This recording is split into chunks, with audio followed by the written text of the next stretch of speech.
A stretch of Cobb Parkway became a makeshift runway today when a small aircraft was forced to make an emergency landing. You see it right there. Take another look here. You can see the plane clip some power lines and make a crash landing in the middle of the roadway.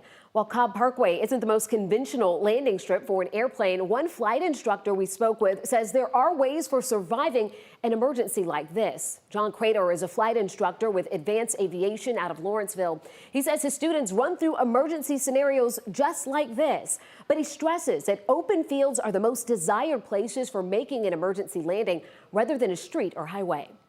Most of the time, you're not going to have power lines or other obstructions that you're not going to be able to see until it's too late. So landing on a road, though it's a choice, it's not always a good choice.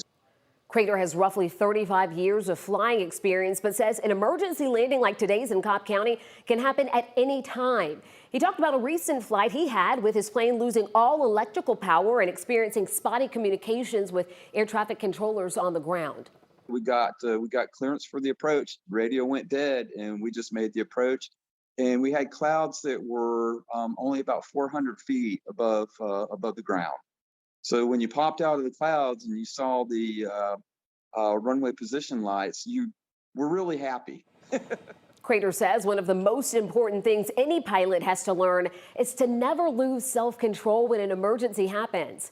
While the Cobb County roadway wasn't the most conventional landing strip for an airplane, the pilot was able to walk away from this crash. No one else was injured.